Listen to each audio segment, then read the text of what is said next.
从中央军调拨人员补充。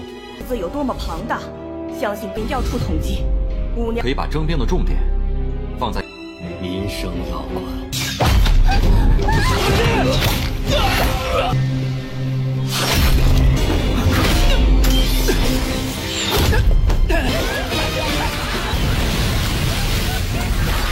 不要乱，撤退，撤退！那明宇驻扎门罗索斯，国历782年的地位。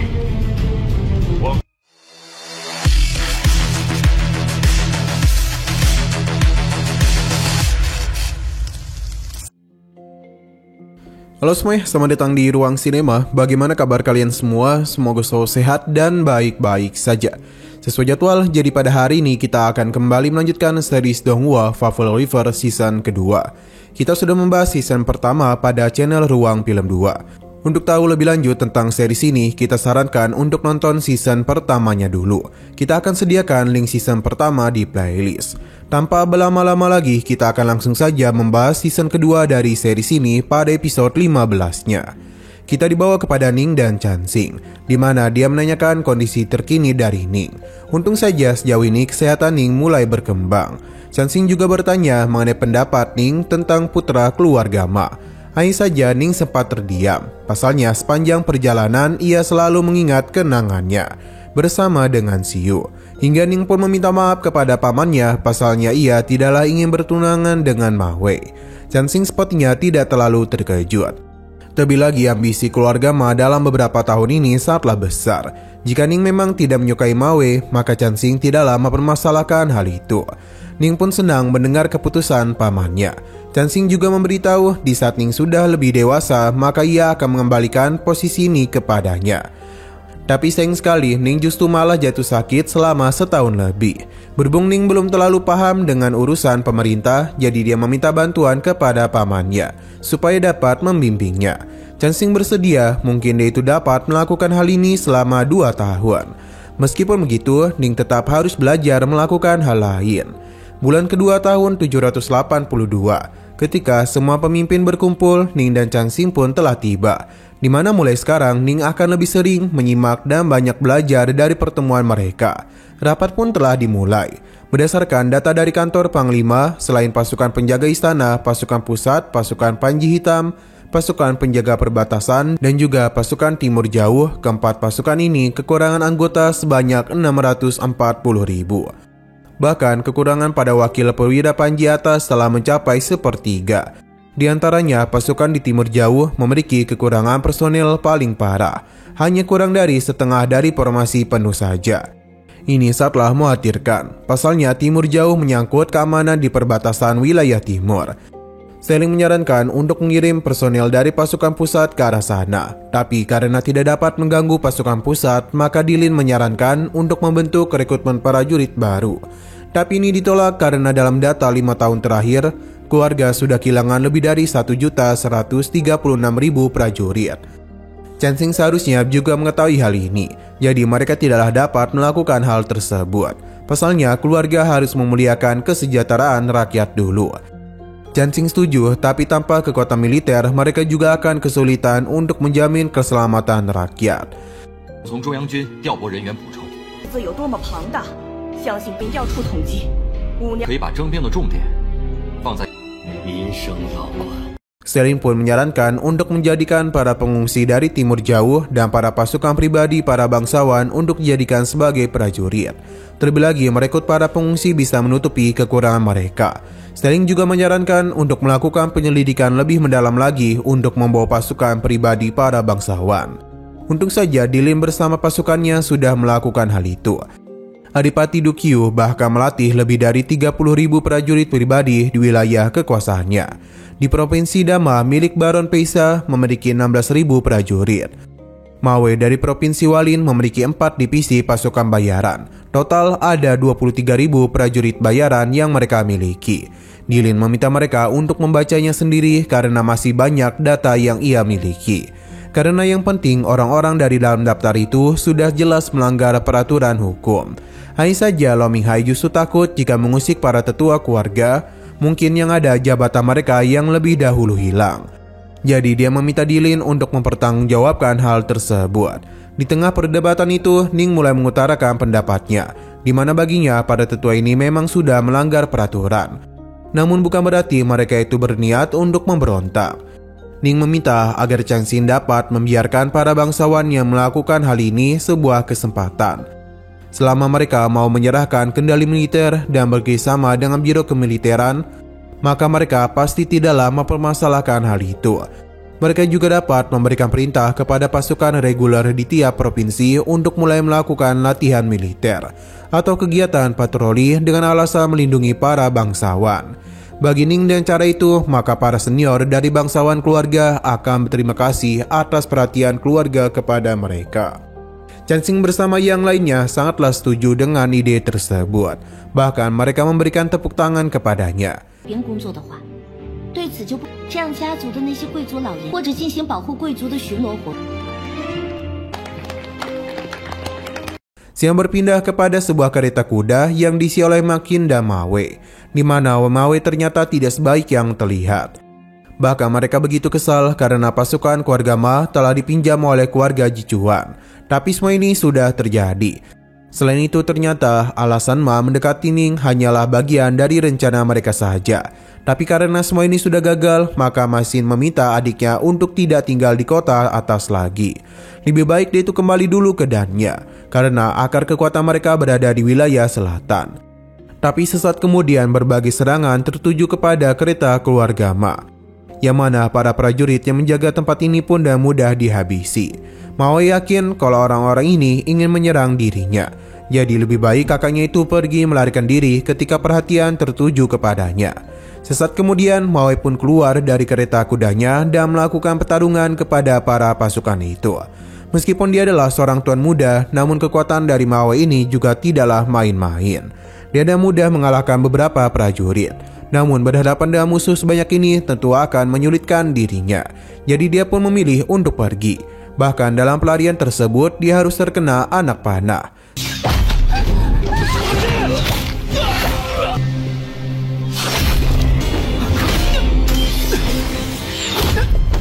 Sedangkan di sisi Makin sendiri, ia mulai melakukan pelarian setelah memastikan semuanya baik-baik saja. Kembali kepada Mawe, yang mana ia akhirnya bisa bernapas lega. Pasalnya ada pasukan dari keluarga Jichuan. Dia pun menjelaskan apa yang telah dirinya alami. Sedangkan para pengejar ini tidaklah mau berbuat terlalu jauh, karena wakil kepala Departemen Hukum akan mempersulit mereka. Sepertinya ini merupakan ulah dari Dilin. Karena rencana mereka gagal, maka Dilin akan mencari kesempatan lainnya. Berpindah ke dermaga Sungai Biru di timur jauh, di mana saat ini pasukan ular tengah berjaga di sana. Bagi mereka, orang bernama Baichun itu sangatlah tidak adil. Pasalnya mereka malah disuruh untuk menjaga dermaga, sedangkan pasukan Siu bisa bersantai-santai dalam kota. Selain itu, klan iblis berada jauh di tempat ini. Lantas untuk apa juga mereka menjaga dermaga rusak ini? Di tengah ketidakpuasan mereka, pasukan klan ular pun dikejutkan oleh kedatangan armada kapal pasukan klan iblis, di mana penyerangan langsung saja dilakukan. Hal ini tentu mengejutkan para pasukan ular. Mereka mencoba untuk tetap tenang agar bisa melakukan serangan balasan. Tapi serangan musuh terlalu agresif, jadi tidaklah mungkin mereka menang dalam pertarungan itu. Alhasil pasukan ular pun memilih untuk mundur saja.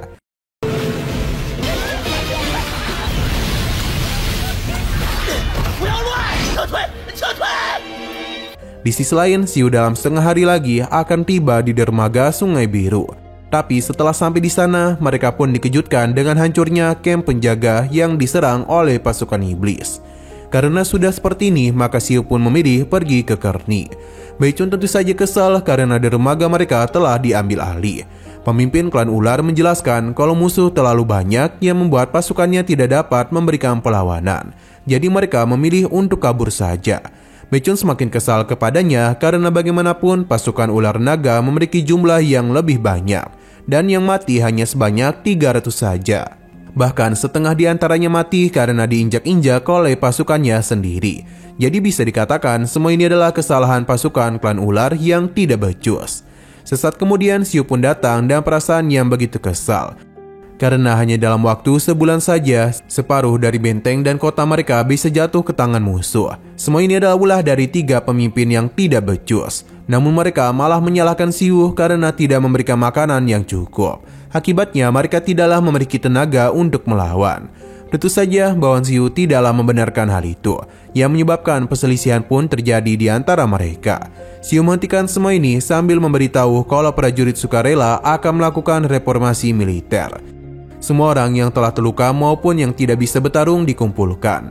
Berhubung ada yang mengeluh tentang persediaan pangan kurang, jadi demobilisasi setengah pasukan akan dilakukan. Dengan begitu, pasukan bisa hemat dan pasukan juga bisa diangkat. Perkataan Xiu tentu saja mendapatkan penolakan yang keras, karena ia tidaklah dapat membiarkan mereka pergi begitu saja. Baik menenangkan mereka, pasalnya Mingyu sudah menugaskan orang untuk mengajari mereka bertani. Jadi mereka harus belajar dengan benar karena dan begitulah kelak mereka memiliki hari yang baik. Jika ada yang tidak mau bertani, maka mereka dapat mengambil pekerjaan lain agar dapat membantu para pasukan, seperti pandai besi dan yang lainnya. 就是我们的。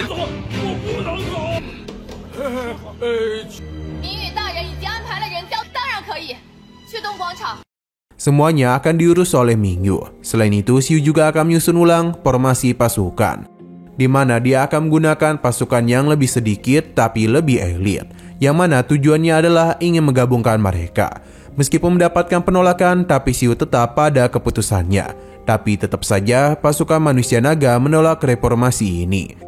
Karena baginya, kemurnian dari klan mereka jauh lebih penting. Begitu pula dengan prajurit klan manusia kurcaci. Mereka tidak mau bercampur tangan dengan klan lain. Penolakan teruslah dilakukan. Bahkan kedua klan mulai saling mengejek satu sama lain. Benar saja, pertarungan pun sempat terjadi di antara beberapa klan. Tapi bukan ini yang diinginkan oleh Xiu. Jadi dia menghentikan perselisihan mereka. Ia juga menghargai tradisi dari leluhur setiap klan. Tapi reformasi militer ini adalah untuk meningkatkan daya tempur mereka.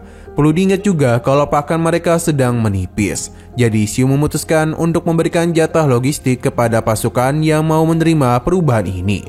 Jika para tetua klan setuju, maka Xiu akan tetap memberikan jabatan kepada mereka. Mendengar hal tersebut, ketua klan manusia ular pun setuju. Tidak mau kalah, klan kurcaci juga mau. Begitu pula dengan klan manusia naga. Mulai sekarang sudah tidak ada lagi pasukan gabungan timur yang hanya mengandalkan pasukan per klan saja. Semuanya akan disusun berbagai kelompok seperti angin, api, hutan, dan gunung. Kapten pasukan angin adalah Bai Chuan. Kapten pasukan hutan yakni Mingyu, di mana mereka bertugas di desa Bulu demi menghentikan Ning Busu. Kapten pasukan api Loji dan kapten pasukan gunung adalah Bulan. Sedangkan Menluo, Suosi, dan Wozo mereka adalah wakil kapten dari pasukan angin, api, dan gunung. Pada tanggal 9 bulan ketiga tahun 782, pasukan Timur Jauh telah menyelesaikan reformasi pertamanya. Dan begini maka Xiu telah menegaskan posisinya sebagai panglima di pasukan Timur Jauh. Raja Guangming telah menepaki jalan menuju perebutan kekuasaan. 让明玉驻扎门罗索斯历782年的地位，光改革。 Budan segera diberitahu mengenai apa yang telah Xiu lakukan. Jadi apakah ini akan menjadi lebih baik atau malah menjadi lebih buruk? Bagi Budan semua ini tidaklah masalah, karena bagaimanapun yang mereka butuhkan adalah kemenangan. Nah, sayang sekali lagi seru-serunya, episodenya pun harus bersambung dulu. Oke, sekian dulu pada video kali ini. Untuk video selanjutnya akan segera hadir. Jadi bagi kalian yang mengikuti series ini, langsung saja klik subscribe dan aktifkan loncengnya. Terima kasih yang sudah menonton video sampai habis. Jika kalian suka pada video ini, klik like dan share ke teman-teman kalian tentang channel ini. Dan ditunggu aja kelanjutannya. Oke, sampai jumpa di video selanjutnya.